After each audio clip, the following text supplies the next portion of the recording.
할렐루야. 오늘도 귀한 날, 우리 주님께서 우리에게 선물로 주신 날, 우리에게 주님 앞에 나와 예배하게 허락하신 날, 이 아침에 이렇게 한자리에 모여서 주님께 경배를 올려드리는 우리 하성의 모든 믿음의 식구들에게 우리 하나님의 한없으신 사랑과 은혜가 여름날의 장맛비처럼 그렇게 넘치도록 부어주시기를 주님의 이름으로 축원합니다. 지난 주일 오후에 예배 다 마치고 나서 제처가 제게 묻습니다. 목사님, 선크림 안 바르셨어요? 제가 얼굴이 원래 좀 잘 타는 편이기도 하고 얼굴 색깔이 좀 검습니다. 그래서 선크림을 바르면 얼굴이 좀 희게 보여서 사람이 인물이 좀 좋아 보이는데, 그래서 제처가 꼭 바르라고 그랬는데 지난주에 제가 안 발랐습니다. 그래서 제처가 그렇게 물었는데, 제가 선크림 바르는 것을 중요하게 생각하지 않으니까 그렇게 자주 잊어버립니다.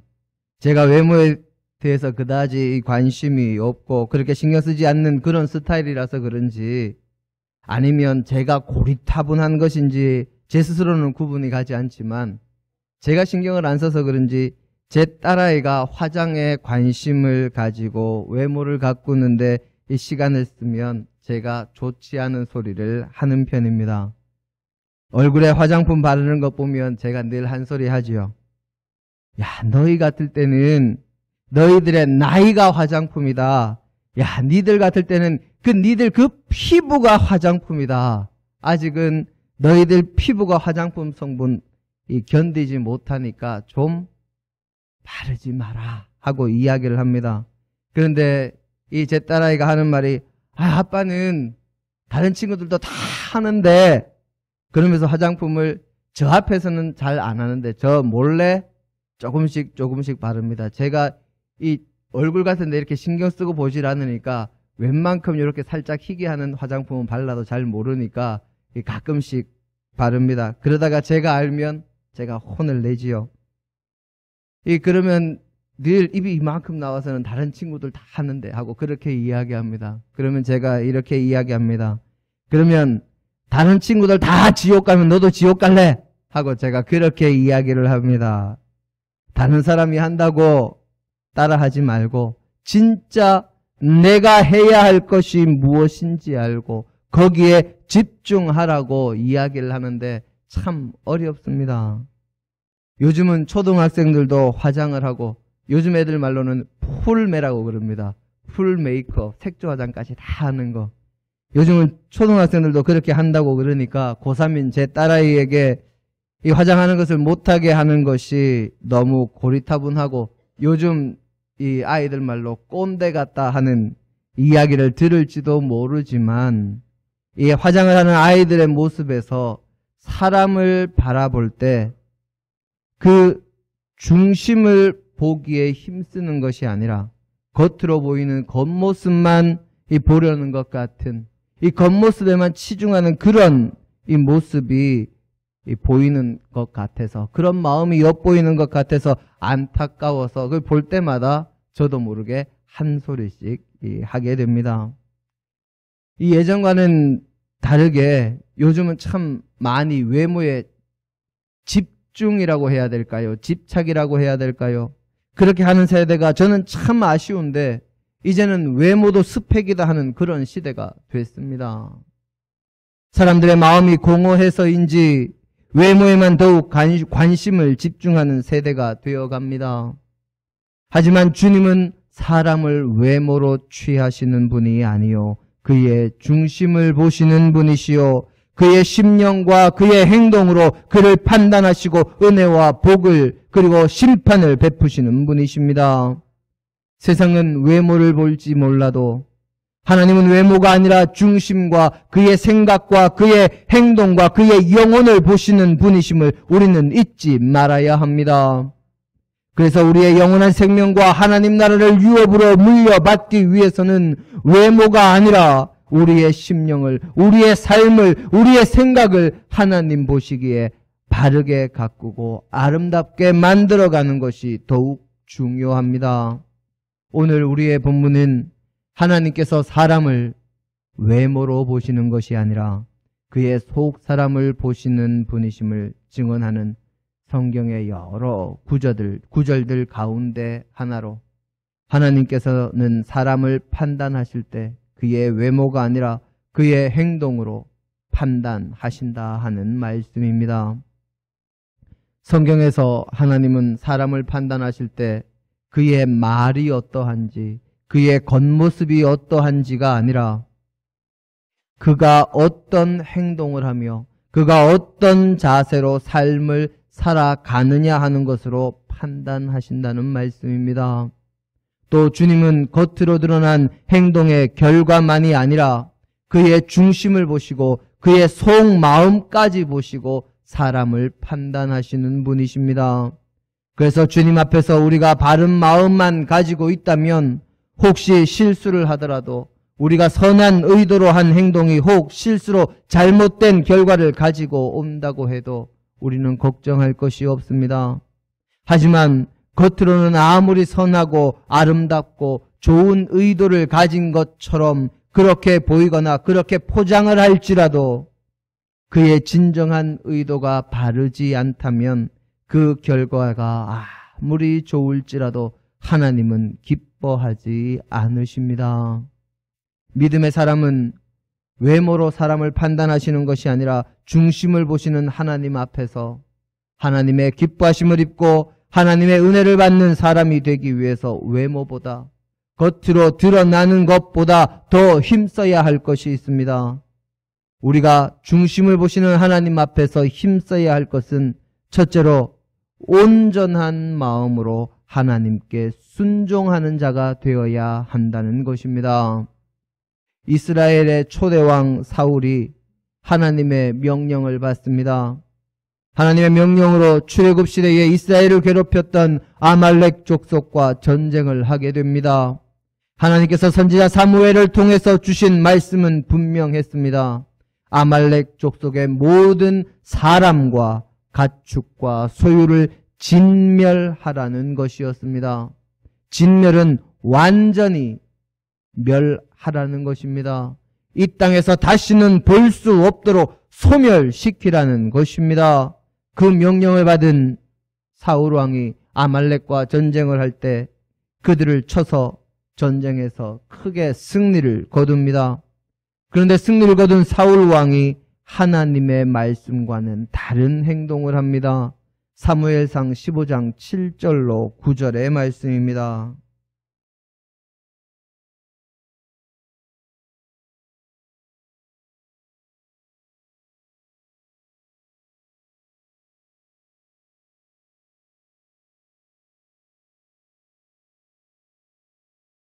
사무엘상 15장 7절로 9절의 말씀입니다.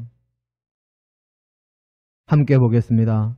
사울이 하윌라에서부터 애굽 앞 술에 이르기까지 아말렉 사람을 치고 아말렉 사람의 왕 아각을 사로잡고 칼날로 그의 모든 백성을 진멸하였으되 사울과 백성이 아각과 그의 양과 소의 가장 좋은 것 또는 기름진 것과 어린 양과 모든 좋은 것을 남기고 진멸하기를 즐겨하지 아니하고 가치 없고 하찮은 것은 진멸하니라. 아멘. 분명히 하나님의 말씀은 아말렉의 왕도 죽이고 남자도 여자도 아이까지도 모두 다 진멸하고 짐승들과 모든 소유들까지 다 진멸하라고 말씀하셨는데 사울 왕은 그리고 이스라엘 백성들은 가치 없고 하찮은 것은 진멸하고 살지고 좋은 것들은 자신들을 위한 전리품으로 남겼습니다. 이 사실을 아신 하나님께서 노하셨습니다. 그분의 진노를 들은 사무엘 선지자가 사울 왕을 찾아갑니다. 사무엘 선지자가 찾아갔더니 이 사무엘 선지자를 맞이하면서 사울 왕이 이렇게 이야기합니다. 하나님의 말씀에 순종해서 하나님의 명령을 그대로 행했다고 자랑합니다. 그 말에 사무엘 선지자가 이야기합니다. 그렇다면 지금 내 귀에 들리는 이 짐승들의 소리는 무엇이냐 하고 물었더니 사울 왕이 이렇게 대답합니다. 사무엘상 15장 15절입니다. 함께 보겠습니다. 사울이 이르되 그것은 무리가 아말렉 사람에게서 끌어온 것인데 백성이 당신의 하나님 여호와께 제사하려 하여 양들과 소들 중에서 가장 좋은 것을 남김이요 그 외의 것은 우리가 진멸하였나이다 하는지라.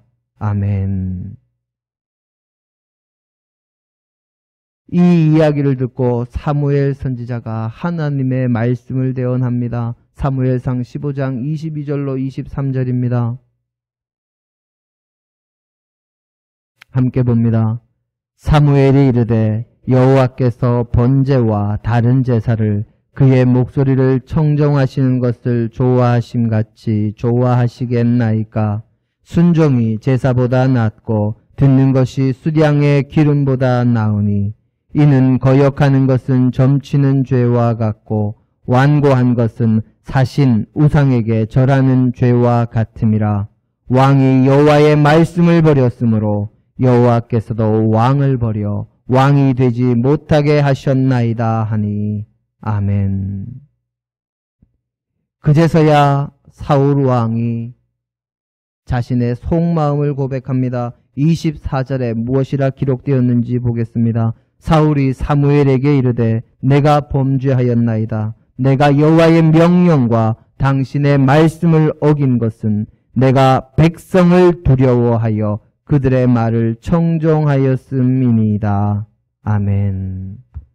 사울왕은 하나님을 두려워하고 하나님께 순종한 것이 아니라 백성들을 두려워하고 백성들의 뜻에 순종한 것입니다. 겉으로는 말로는 하나님께 제사하기 위해서 짐승들을 남겼다 하면서도 결국은 하나님을 따른 것이 아니라 하나님의 말씀이 아니라 하나님의 뜻이 아니라 사람들의 뜻을 따른 것입니다. 하나님께서는 이것을 모두 아셨기에 그를 책망하신 것입니다. 하나님께 제사하기 위해서 좋은 짐승들을 죽이지 않고 남겨두었다는 사울왕의 변명은 일견 그럴듯하고 좋은 의도처럼 보입니다. 하지만 하나님의 명령, 하나님의 말씀에 불순종했다는 것은 변함이 없습니다. 그리고 진정으로 하나님을 생각한다면, 하나님을 따른다면 그 말씀에 순종하는 것이 문제이지 하나님의 말씀에 불순종하면서 하나님을 위하는 척 하는 것은 위선이요 거짓일 뿐입니다. 결국 하나님께 제사 드리기 위함이라는 불순종에 대한 그럴듯한 핑계와 포장은 마지막 24절 말씀에서 그리고 그의 불순종한 행동에서 그 모든 생각과 의도가 드러나게 되었습니다. 사람은 말에 속을지 몰라도, 사람은 그럴듯한 포장에 속을지 몰라도 하나님은 사람을 외모로 보시지 않으시니 우리의 속사람부터 하나님께 온전히 순종하는 자가 되어야 하나님의 은혜를 받는 귀한 축복의 자녀가 될 수 있습니다.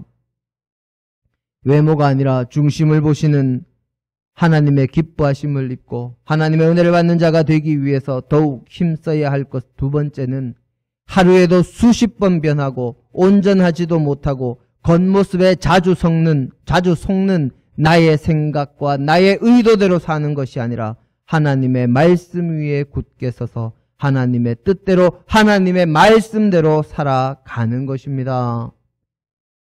여러 가지 많은 광고에 카피를 써서 유명한 카피라이터 정철리라는 사람이 10년 전에 펴낸 책 내 머리 사용법이라는 책이 있습니다. 그 책 67페이지에 보면 이런 구절이 나옵니다. 바다는 갈매기가 자신에게 하루에도 수백 번씩 키스를 한다고 믿는다. 그 키스의 황홀함에 취해서 물고기를 도둑맞고 있다는 것을 눈치채지 못한다. 우리네 삶과 경험을 되돌아보면 나중에 선하고 좋은 결과를 가져오는 것보다 오히려 우리에게 해를 끼치는 치명적인 독을 품고 있는 것일수록 겉보기에는 더 아름답게 보입니다. 몸에 좋은 송이버섯이나 몸에 좋은 능이버섯 같은 것들은 겉으로 보기에는 볼품이 없지만 독버섯은 보기에 참 예쁩니다. 또 대부분의 몸에 좋은 음식들은 입에서 맛있기보다는 좀 껄끄러운 것이 사실입니다.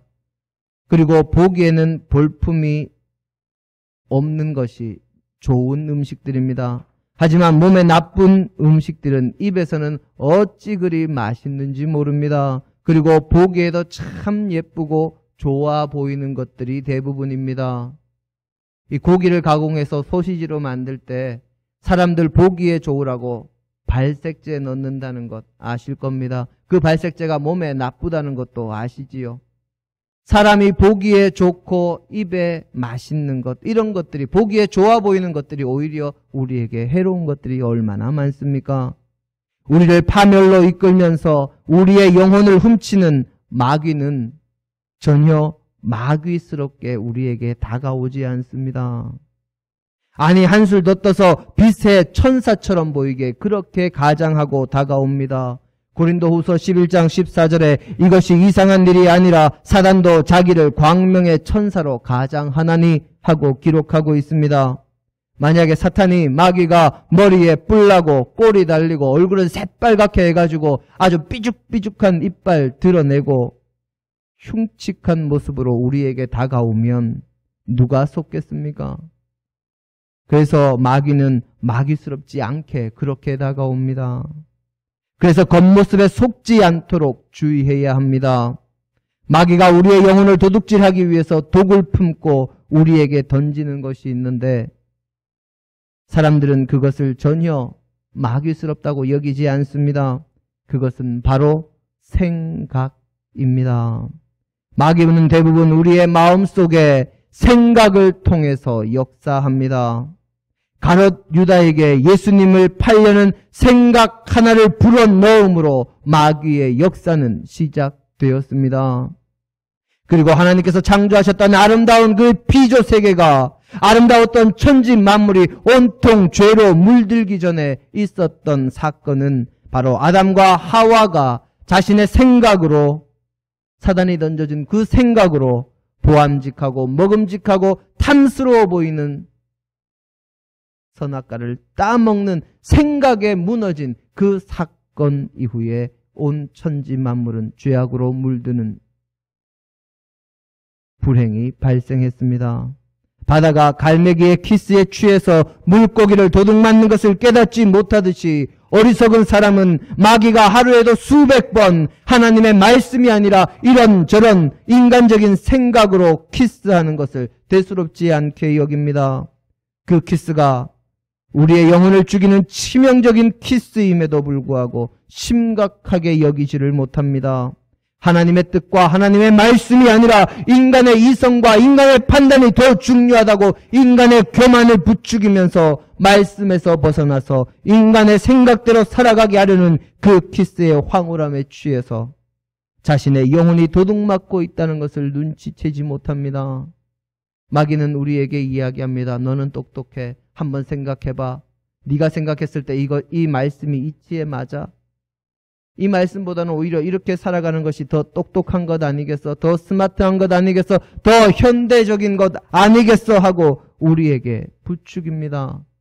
그렇게 우리의 교만을 부추길 때 우리는 너는 똑똑해. 너는 스마트해. 너는 정말 좋은 사람이야. 이런 부추김, 그 교만을 부추기는 말에 속아서 그것이 치명적인 키스임에도 그것을 알아차리지 못합니다. 중요한 것은 내 생각이 아니라 하나님의 말씀입니다. 신실한 예배와 기도와 하나님의 말씀으로 마음을 지키는 것이 생명의 근원입니다. 그래서 성경은 모든 지킬 만한 것 중에서 더욱 내 마음을 지키라. 생명의 근원이 이에서 남이니라 하고 잠언서 4장 23절에 기록하고 있습니다. 엘리야와 사렙다 과부의 이야기를 우리가 잘 알고 있습니다. 엘리야와 사렙다 과부가 처음 만난 것이 열왕기상 17장에 기록되어 있습니다. 엘리야가 사렙다 과부에게 물을 한 잔 달라고 하고 물을 가지러 갈 때 엘리야가 이야기합니다. 가서 떡이 있으면 그것을 내게 하나 가지고 오라고.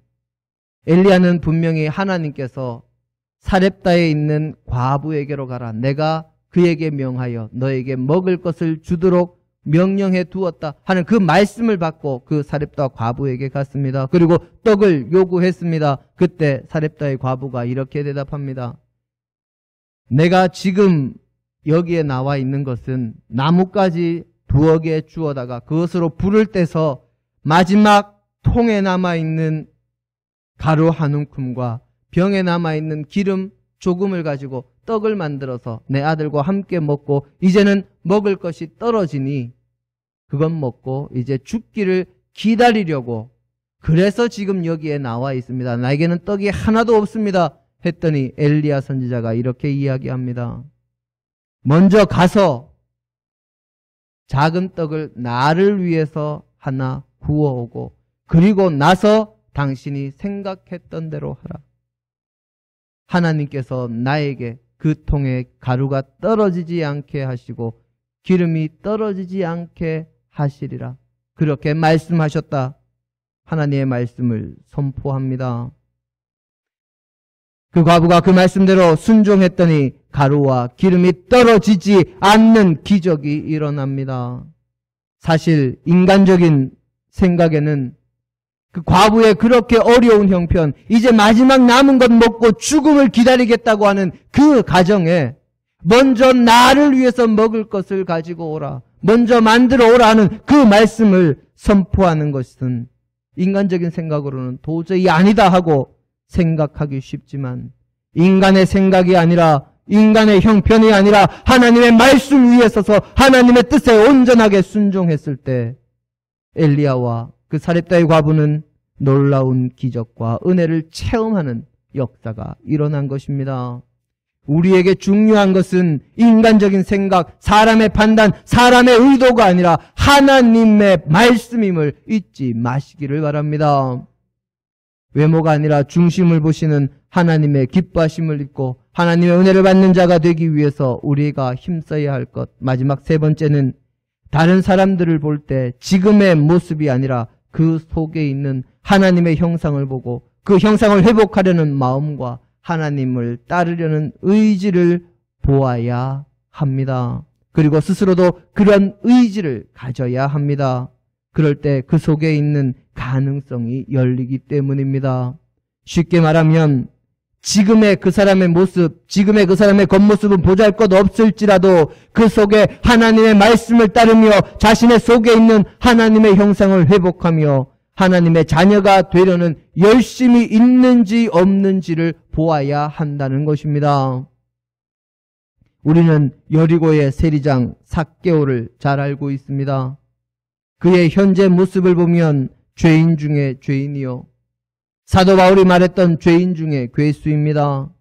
하나님의 말씀이 아니라 물질을 따라 살아가는 삶을 사는 사람이요, 물질과 권세를 위해서 자신과 동족과 하나님의 말씀조차도 뒤로 하고 동족들의 피를 빠는 흡혈귀 같은 삶을 사는 사람이라 모든 이스라엘 백성들에게 손가락질 받고 죄인으로 정죄당하고 유대 사회 어디에서도 받아들여지지 않던 사람이 삭개오였습니다. 그의 그런 현재 모습은 가망성 없는 모습이요, 지옥 가기 딱 좋은 모습입니다.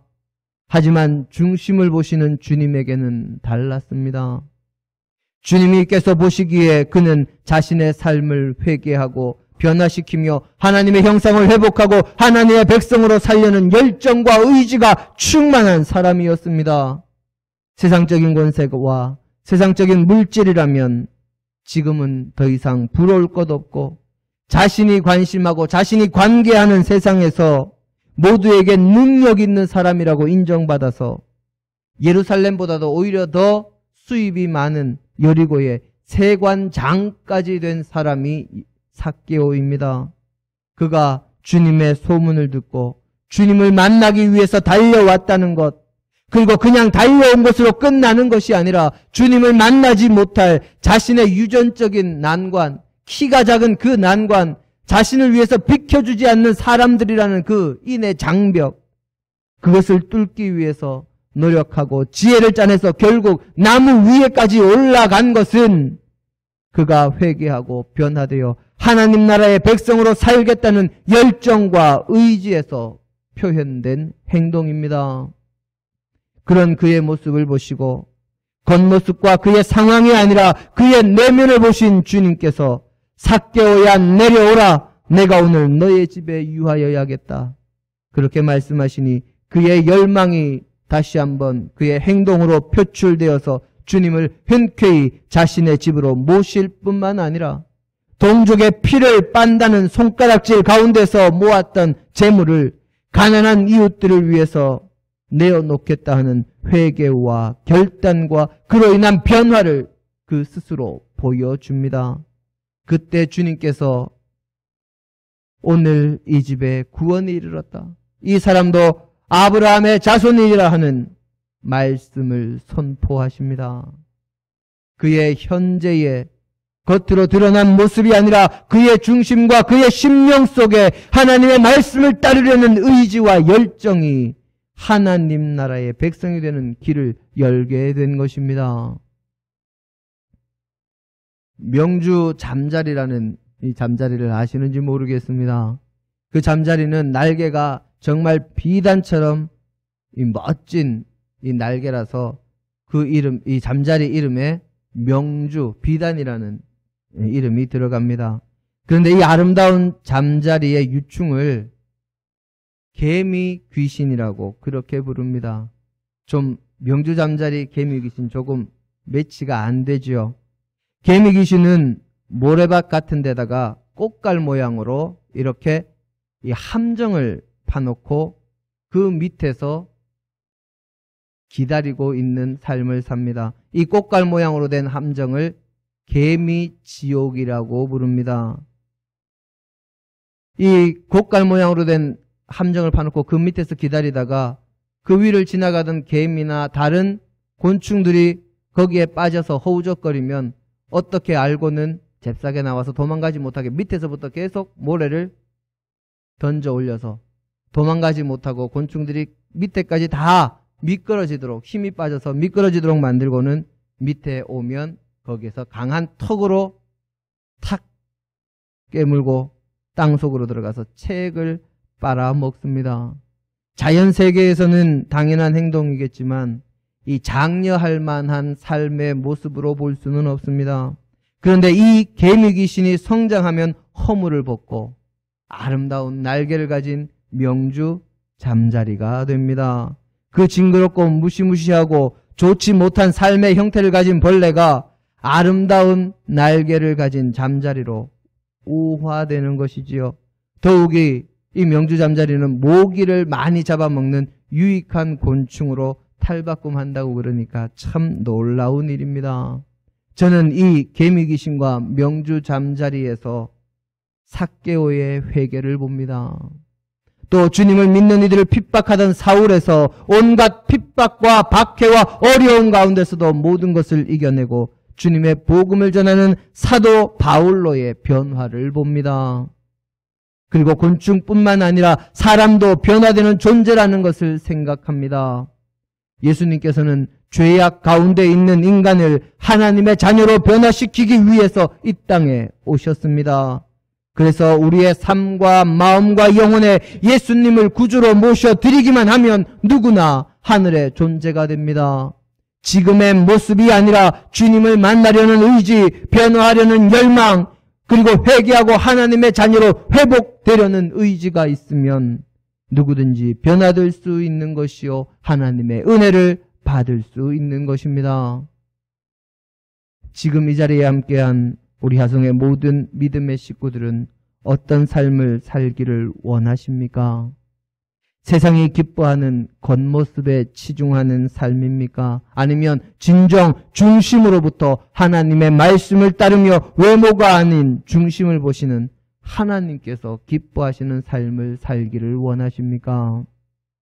하나님의 기뻐하심을 입으며 하나님의 은혜를 받는 믿음의 백성은 세상 사람들처럼 겉모습이 아니라 그 중심에서부터 온전한 마음으로 하나님의 말씀에 순종하는 자요, 내 생각이나 인간적인 판단이 아니라 하나님의 말씀에 따라 생각하고 판단해서 바른 길을 가는 사람이요, 혹시 잠깐 잘못된 길을 간다 할지라도 언제나 그 마음에 하나님의 말씀대로 살아가기 위한 의지와 열정을 잊지 않는 사람입니다.